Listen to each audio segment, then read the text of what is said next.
আগে কি হয়েছে আমরা দেখেছি এবং সেটা নিয়ে আমরা কথা বলতে চাই না। তখন যা হয়েছে হয়েছে, আগের দিন বাগে খেয়েছে। কিন্তু জুলাই অভ্যুত্থানের পরে আমরা আর কোনো অন্যায়কারীকে এই বাংলার মধ্যে মানে খোলা জগতে যাতে ঘুরে ফিরতে না পারে সেই ব্যবস্থা করব। এখানে কোনো অন্যায়কারী বাইরে থাকতে পারবে না।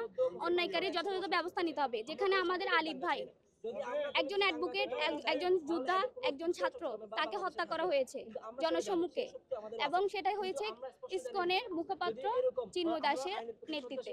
এবং তার এখনো কেন চার্জশিটে নাম আসে নাই? একজন খুনির নাম এখনো কিভাবে চার্জশিটে আসে না? যে জায়গায় বড় বড় অন্যায় করে অন্যায়কারীরা ঘুরে বেড়াচ্ছে, তাদের কোনো ধরনের শাস্তি হচ্ছে না। আমরা এই জুলাই গণঅভ্যুত্থানের পরে সেটা মানব না। যদি চিন্ময় দাসের নাম লিস্টে না আসে এবং তার যদি বিচার না হয়, তার বিচার ফাঁসি যদি না হয়, আমরা আবার কঠোরতম কর্মসূচি দিব। আমরা ব্লকেট করব। আমরা ছাত্র জনতা এবং সাধারণ জনতা আমরা দেখিয়ে দিব এই বাংলার মাটিতে কোনো রকমের অন্যায় বাস্তবায়ন হবে না এবং ভারতের কোনো এজেন্ডা এখানে আমরা বাস্তবায়ন হতে দিব না। এই বাংলাদেশের এই গণহত্যাকারী খুনি হাসিনার 1 নম্বর দালাল হচ্ছে এই চিন্ময় দাস। এই চিন্ময় দাস হচ্ছে ইন্ডিয়ার 1 নম্বর দালাল, 1 নম্বর এজেন্ডা। এই স্বৈরাচারী খুনি হাসিনার 1 নম্বর দূষর হচ্ছে চিন্ময় দাস। এই চিন্ময় দাসের মামলায় নির্দেশদাতা ছিল চিন্ময় কৃষ্ণ দাস। প্রিজন ভ্যানে পুলিশের কাছ থেকে মাইক নিয়ে সে হত্যার জন্য নির্দেশ দিয়েছিল তার সন্ত্রাসী বাহিনীকে, কিন্তু এখনো পর্যন্ত যে চার্জশিটে তার নামটা আসে নাই, অথচ তার নামটা প্রধান আসামি হিসেবে আলিফ হত্যাকাণ্ডের মামলায় আসার কথা ছিল, সেটা আসে নাই। আমাদের দাবিটা হচ্ছে আজকের মধ্যে যে কোনো মূল্যে যে কোনো উপায়ে চিন্ময় কৃষ্ণ দাসের নাম আলিফ হত্যা মামলার প্রধান আসামি হিসেবে চার্জশিটে যুক্ত করতে হবে এবং তার যথাযথ শাস্তি নিশ্চিত করতে হবে। এটাই দেশের মানুষের চাওয়া এবং জনগণের চাওয়া। জনগণের চাওয়াটা আমরা রিপ্রেজেন্টেটিভ হিসেবে আপনাদের কাছে তুলে ধরছি। আগে যতদিন পর্যন্ত কর্মসূচি বাংলাদেশে 5 তারিখের পরবর্তী সময়ে প্রতিদিন কোথাও না কোথাও বিশাল বিশাল কর্মসূচি হয়েছে এবং আমরা দেখেছি কিছু কর্মসূচি এমন ছিল দেশের সরকারকে প্রশ্নবিদ্ধ করা, দেশকে অস্থিতিশীল পরিস্থিতি নিয়ে যাওয়া। আমরা দেখেছি আমাদের হিন্দু ভাইরা যে তাদের দাবি নিয়ে যে কর্মসূচিগুলো করেছিল, সেখানে অনেকগুলো লীগের ছেলেপেলে ছিল, দেশকে অরাজকতা তৈরি করতে চেয়েছে, দেশের পরিস্থিতি অশান্ত করতে চেয়েছে, কিন্তু এই ঘটনায় তারা সফল হতে পারেনি।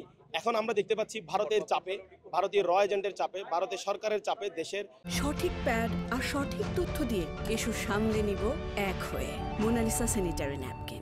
যে অন্তর্বর্তীকালীন সরকারের অনেক উপদেষ্টা চাপে আছে, তারা ভারতের পক্ষে রায় দেওয়ার চেষ্টা করছে, ভারতের প্রেসক্রিপশনে চলার চেষ্টা করছে। আমাদের দাবি দেশের মানুষের জন্য যেটা মঙ্গল, দেশের মানুষ যেটা চাই সেটাই প্রতিষ্ঠা করতে হবে এবং সেটার জন্যই কাজ করতে হবে। কিন্তু যদি ভারতের জন্য কাজ করে তাদের অবস্থা আবারও হাসিনার মতোই হবে। আর সবচেয়ে দুঃখের বিষয় হচ্ছে যে একজন দেশদ্রোহীকে জুলাই অভ্যুত্থানের পরবর্তীতে এই আইন উপদেষ্টা ঘুমান্ত থাকা অবস্থায় জামিন দেওয়ার চেষ্টা করতেছে। সো জামিন দেওয়ার এই মুহূর্তে একজন দেশদ্রোহী যে কিনা খুনি, যে কিনা জুলাই অভ্যুত্থানের পরবর্তীতে এই সুস্থ শান্ত বাংলাদেশকে অস্থিতিশীল পরিস্থিতি গঠন করতে চাইছে, সেই দেশদ্রোহী অ্যারেস্ট থাকা অবস্থায় পিজল ভ্যান থেকে তার সন্ত্রাসী বাহিনীকে হ্যান্ড মাইকের মাধ্যমে নির্দেশ দিয়ে একজন অ্যাডভোকেটকে হত্যা করেছে। সে একজন হত্যার সাথে জড়িত একজন দেশদ্রোহী, একজন খুনি।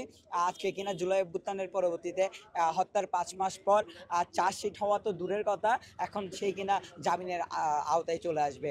সো আমরা সাধারণ শিক্ষার্থী, আমরা সচেতন জনগণ আবারও জাগ্রত হয়েছি। এই অভ্যুত্থানের পরবর্তীতে, এই আলিফ হত্যার পরবর্তীতে আমরা দেশদ্রোহীকে কখনোই জামিনের আওতায় আসতে দিব না। এজেন্ডা যদি এই দেশে বাস্তবায়ন করতে চাই এবং এই এজেন্ডা বাস্তবায়নের যারা সহায়তা করবে, তারা আবারও সেই রক্তাক্ত জুলাই যাতে ভুলে না যায়, তাদেরকে প্রতিরোধ করতেও আমরা ভুলবো না। এবং আমরা দেখতে পাচ্ছি এই উপদেষ্টা মণ্ডলীর মধ্যে অনেকে এখনো সেই সুশীলতা করতেছে। মনে রাখা উচিত, সুশীলতা করে রক্তাক্ত জুলাইয়ের মাধ্যমে ফ্যাসিবাদকে দূরানো হয়নি। এই রক্তাক্ত জুলাই হয়েছিল সেই অনেক অজস্র মা বোন এবং ভাইয়ের আত্মত্যাগের কারণে। তো যারা সার্বভৌমত্বের উপর ছোবল রাখতে চাবে, তাদের ছোবলের যে জিহ্বা রয়েছে তারা টেনে হিসেবে ফেলে দিতে বদ্ধপরিকর বীর চট্টলার ছাত্র জনতা।